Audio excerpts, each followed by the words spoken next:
तीन कसायों को हमने जीत लिया है ना। हाँ, जीत लिया। क्रोध, मान और माया, इन तीन कसायों को जीतने के साथ हमने सत्य धर्म की कल वाचना की थी। आज चौथी कसाय है लोभ। लोभ तो अनेक प्रकार का होता है, सब लोगों को लोभ है। किसी को उपदेश सुनने का भी लोभ है, इसलिए सब बैठे हैं, ये तो चले जाते हैं सब उठ कर। तो लोभ तो कई प्रकार का होता है। देखिए, 10 दिवसीय पाठशाला में पढ़ रहे हैं। 10 दिवसीय पाठशाला, ज़्यादा नहीं लंबी पाठशाला, 10 दिन की है। और 10 दिन की पाठशाला में हम क्या सीख रहे हैं? क्योंकि हमारे पास अलौकिक पर्व हमें प्राप्त हुआ है। अलौकिक पर्व का मतलब यह कि जो अनादिकाल से अनंत काल तक रहेगा, और लोक रंजना उसमें नहीं है, उस पर्व में अलौकिकता है। इसलिए अलौकिक पर्व को हमने प्राप्त किया। तो इस 10 दिवसीय पाठशाला में हम क्या सीखेंगे? आत्मानुशासन। आत्मानुशासन का यह पर्व है, हमें आत्मानुशासन सीखना है। हमारी वाणी में सत्यता हो, उसके अतिरिक्त क्रोध, मान, माया, कषाय हमारी मंद होती जाए, क्योंकि अभी नाश तो हो नहीं सकती, मंद होती चली जाए तो ज़्यादा अच्छा है। श्रेयस्कर वही बात है, क्योंकि क्रोध, मान और माया, कषाय जो है हमारे शरीर को हानि पहुंचाने वाली है। अभी आत्मा की हानि की बात तो दूर है, लेकिन शरीर को ही हानि पहुंचाती है पहली बात तो। कषाय कभी भी लाभप्रद नहीं है, चाहे कोई सी भी कषाय करो। माया कषाय करता है तो किसी को ठगना है तो व्यक्ति सोचता है, उसको प्रसन्नता होती है कि मैंने अच्छे भले आदमियों को ठग लिया। तो ठगना भी जो है वो, चाहे किसी को भी ठगो, लेकिन ठगना भी कोई ठीक नहीं है। मान तो ठीक है ही नहीं, क्योंकि वो तो विष जहर है। मान महाविषरूप करही नीच गति में। तो जब मान रूपी विष पीते पीते थक गए नहीं थके महाराज जी, अभी थकान नहीं आ रही ना। तो अब आज लोभ की बात कर लेते हैं, कोई बात नहीं। देखिए, लोभ जो है वह हमारे जीवन का लोभ हमको रहता है। 4 प्रकार के लोभ बताए, अकलंक देव आचार्य देव ने बताए हैं 4 प्रकार के लोभ। और अमृतचंद स्वामी ने भी कहे हैं जीवन का लोभ। पहला जीवन का लोभ है।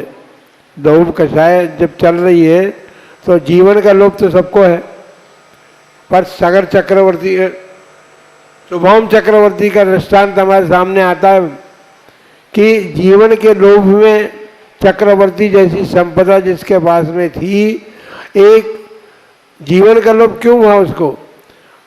उसके पहले उसको रसना इंद्री का लोभ हो गया था, और रसना इंद्री के लोभ में उसके जो बैरी रसोईया, जो रसोईया था ना, वो मर करके देह हो गया नीच जाति का। तो उसने बदला लेने की भाव सोची कि मैं अपना बदला लूँगा चक्रवर्ती से। तो वो एक फल लेकर के आया, और फल मधुर फल लेकर के आया। उसको चक्रवर्ती ने चखा तो उसको उसका लोभ हो गया कि भाई ये फल कहाँ मिलते हैं, ये फल तो मैं खाऊंगा। आप बताओ, जो षटखंड का अधिपति है, जिसके पास सारी संपदा है, उसके रसोई में न जाने कितने प्रकार के पदार्थ आदि सब मिल सकते हैं, लेकिन उसको एक लोभ हो गया। उस रसना इंद्रिय के लोभ में उसने अपना जीवन गंवा दिया। कैसे? जब वो बैरी देव उसे कहने लगा कि भाई इस प्रकार का फल तो वो उसको उसके किनारे पर मिलता है, समुद्र पार चलना पड़ेगा। समुद्र पार जाने के लिए जब चक्रवर्ती तैयार हो गया तो समुद्र में नाव में बैठ गए, लेकिन चक्रवर्ती और धर्मात्मा जीव था। वो नमोकार मंत्र का जाप मन में कर रहा था। वो बैरी देव जो आया था उसने अवधि ज्ञान से जान लिया कि ये अपने मन में मंत्र का जाप कर रहा है। तो बोले तुम जाप कर रहे हो? बोले हाँ जाप कर रहा हूँ। भाई किसका कौन सा मंत्र है? तो बोले नमोकार मंत्र का जाप कर रहा हूँ। तो वो देव जानता था कि जब तक ये नमोकार मंत्र जपता रहेगा तब तक इसको मैं मार नहीं सकता। वो मारने के लिए ले गया था, समुद्र में डूबने के लिए ले गया था। जब समुद्र के मध्य में पहुंचे तो नाव डगमग करने लगी। बोले देखो अब जीवन चाहते हो, अब जीवन का लोभ आ गया, अब वो रसना इंद्रिय का लोभ चला गया, अब जीवन का लोभ आ गया। जीवन का लोभ क्या है? यदि तुम जीवन चाहते हो तो तुम जो मंत्र पढ़ रहे हो उसको छोड़ दो। छोड़ने की बात नहीं उसे कही, बल्कि पानी में लिख करके इसको लात मार दो, जब तुम्हारा जीवन बचेगा। अब बता, जीवन के लोभ में आकर के उसने नमोकार मंत्र पानी में लिखा और उसको ठोकर मार दी और नाव डूबने के लगे, जाकर के नरक गया साथ में। अब चक्रवर्ती जैसे वैभव को प्राप्त व्यक्ति और छोटे से लोभ में आकर के उसने त्रैलोक के विजयी नमोकार महामंत्र का अपमान कर दिया, तो उस अपमान के फलस्वरूप नरक चला गया। दो चक्रवर्ती गए नरक, एक ब्रह्मदत्त चक्रवर्ती, एक सोहम चक्रवर्ती। ये दो चक्रवर्तियों ने चक्रवर्तीत्व प्राप्त किया, लेकिन ऐसे कार्य कर लिए कि उसके कारण उनको नरक जाना पड़ा।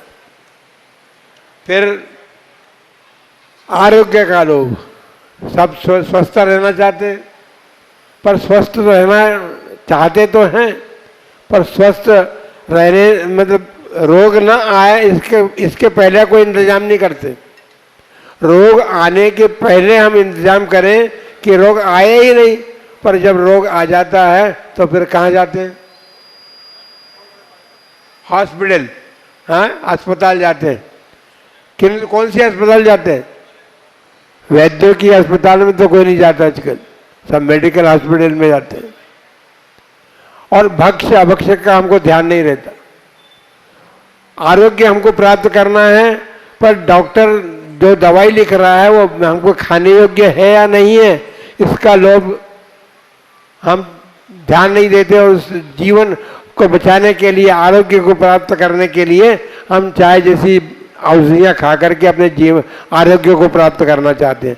तो आरोग्य का लोभ हो गया। फिर इंद्रिय विषय का लोभ, इंद्रिय विषयों का लोभ तो है ही सबको, पांचों इंद्रियां सबके पास में, सब मनुष्य हैं और इंद्रिय विषयों के प्रति ही हमारा सारा जीवन व्यतीत हो जाता है, उन विषयों को प्राप्त कर करके। फिर चौथा है भोग क्या लोभ, जो भोग की सामग्री हमें प्राप्त हुई है, पुण्य से प्राप्त हुई है भोग की सामग्री, पर उसको भोगने में इतने मस्त हम रहते हैं कि हम ये भी भूल जाते हैं कि हमने मनुष्य जन्म प्राप्त किया है और मनुष्य जन्म प्राप्त करके धर्म प्राप्त किया है। उस धर्म का परिपालन करने का ध्यान हमें नहीं रहता। उस भोग सामग्री का लोभ हमें धर्म छोड़ने के लिए तत्पर कर देता है। हम धर्म को छोड़ देते हैं, पर हमको भोग की सामग्री चाहिए। तो ये चार प्रकार के जो लोभ हैं, ये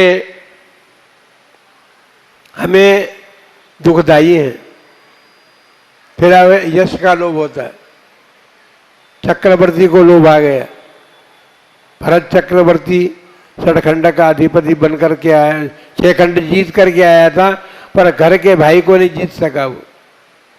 तो अभी चक्ररत्न घर अयोध्या के बाहर रुक गया। पता चला कि भाई अभी जीतना तो बाकी है, तुम्हारा भाई जो है बाहुबली, उसी को तुम विजय प्राप्त नहीं कर सके, तुम चक्रवर्ती काहेगे? तो चक्रवर्ती बनने का लोभ मन में आया, यश का लोभ आया ना। और यश के लोभ में क्या करते, चक्रवर्ती जितने भी होते हैं, 12 चक्रवर्ती हुए हैं, सभी चक्रवर्ती षटखंड जीत करके आते हैं तो वृषभाचल पर प्रशस्ति अपने लिखते, नाम लिखते। पर जब वो वृषभाचल पर्वत पर जाते हैं तो उनको जगह ही नहीं दिखती अपना नाम लिखने के लिए।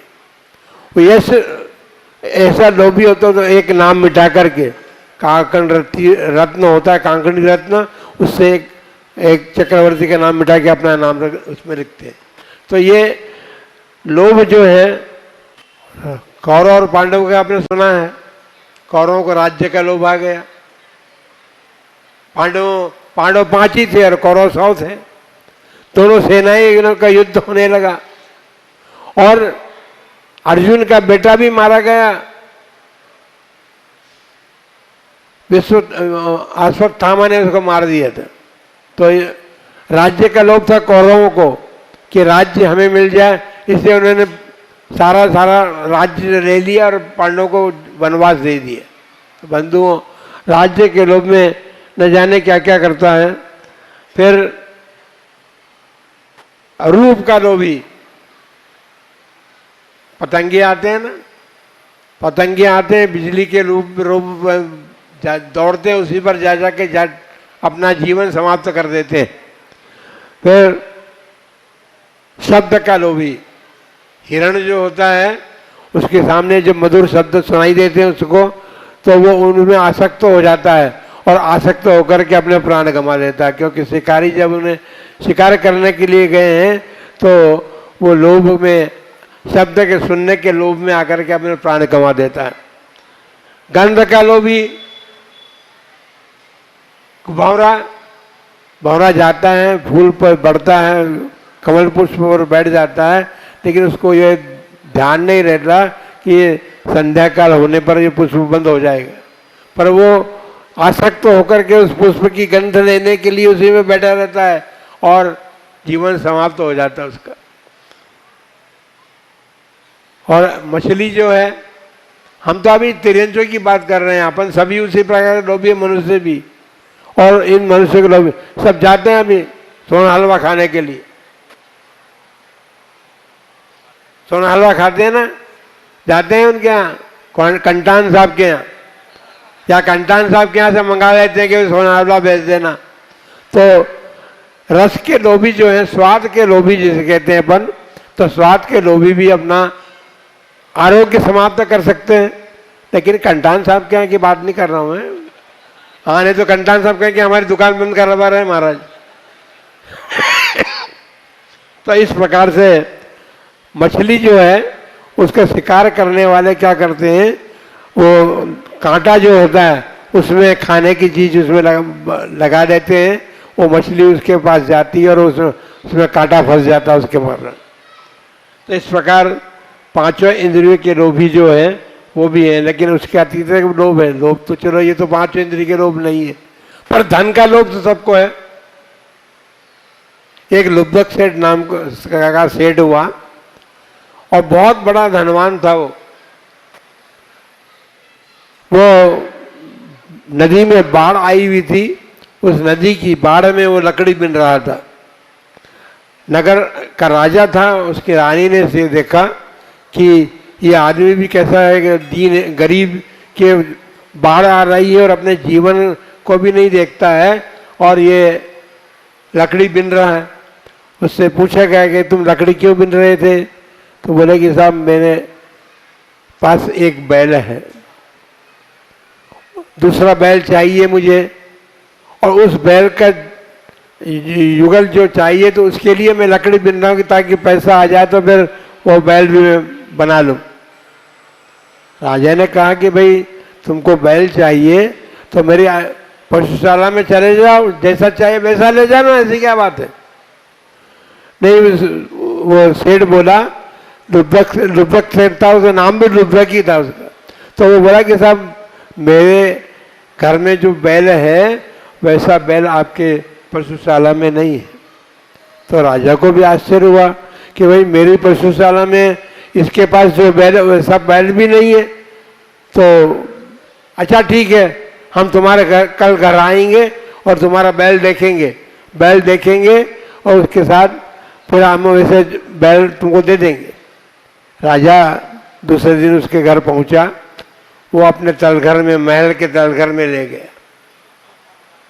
अब वहाँ देखते हैं राजन कि ये तो सारे पशु हैं यहाँ पर और सारे पशुओं के जोड़े हैं, पर एक भी पशु का जोड़ा रत्नमयी है, स्वर्णमयी है सब, और इसका बैल जो एक है वो भी स्वर्णमयी है, रत्नमयी है, ये वैसे ही चाहता है। बताओ आप, वो उसके इतनी संपत्ति होकर के भी वो एक बैल उसके पास नहीं था, उस बैल के लिए वो लकड़ियां बिन रहा था, अपने जीवन को बाढ़ के पानी में से लकड़ियां बिन रहा था।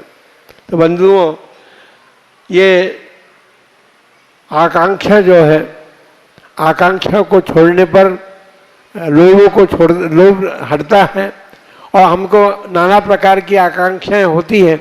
उन आकांक्षाओं को जब हम रखते हैं, इच्छाएं हमारी होती हैं, तो उनकी इच्छाओं की पूर्ति के लिए हम धन इकट्ठा करते हैं या और भी प्रकार का प्रयत्न पुरुषार्थ करते हैं। अभी एक उदाहरण और दें आपन को, हॉकी खेल देखा है आपने? हॉकी खेलते हैं ना लोग। तो एक मोटा आदमी था, अब उसका पेट इतना बड़ा था, वो हॉकी पर गेंद उसको दिखे नहीं, पेट आड़ा आ जाए, और वो हॉकी पर चोट दिख जाए, चोट तो चोट करे तो चोट लगे नहीं उसको। तो वस्तु स्थिति है कि हॉकी जो है, वो हॉकी के खेल में जो है उसको पास का नहीं दिखता। जैसे लुब्धक सेठ को अपने पास इतना दंड था, वो दिखा नहीं उसको। इसी प्रकार हॉकी में वो जब हॉकी खेलता तो उसको गेंद दिखे तब उसको उसे वार करे वो, लेकिन उसको गेंद दिखती नहीं थी। तो इसलिए कहने का मतलब ये है कि जो लोभी जीव होते हैं उनको अपने पास जो है वो नहीं दिखाई देता। वो जब दूर का दिखाई देता है उसको, वो दूर से देखता है कि भाई ये भी मेरे पास नहीं है, ये भी मेरे पास नहीं है, ये भी मेरे पास नहीं है, मेरे पास सही ही है। तो इत्यादि की बात जो है, ये लोभ कषाय जो है हमें अपने जीवन को भी समाप्त करने के लिए तैयारी करा लेती है हमसे। लोभ को जीतने के लिए संतोष हमारे मन में चाहिए। धर्म हमारे जीवन में अवतरित हो, इस बात का लोभ रख करके विधान भी करना और अपने 10 लक्षण महापर्व भी मनाना। बाकी पुण्य के लिए तो दुनिया लालायित है, पुण्य से सब संपत्ति वगैरह सब मिलती है, तो पुण्य के लिए नहीं, हम तो 10 लक्षण महापर्व का जो परिपालन करने के लिए, उसकी आराधना करने के लिए तत्पर हैं। तो हमारे जीवन में धर्म अवतरित हो, इन भावनाओं के साथ हम ये सारे कार्य कर रहे हैं। आप सभी के जीवन में मंगल हो, आप सुख प्राप्त हो, और साथ में धर्म की प्राप्ति हो। उस धर्म की प्राप्ति करके आप अपने जीवन को सार्थक कर सकें। इन्हीं मंगलमय भावना के साथ चलो उत्तम शौच धर्म की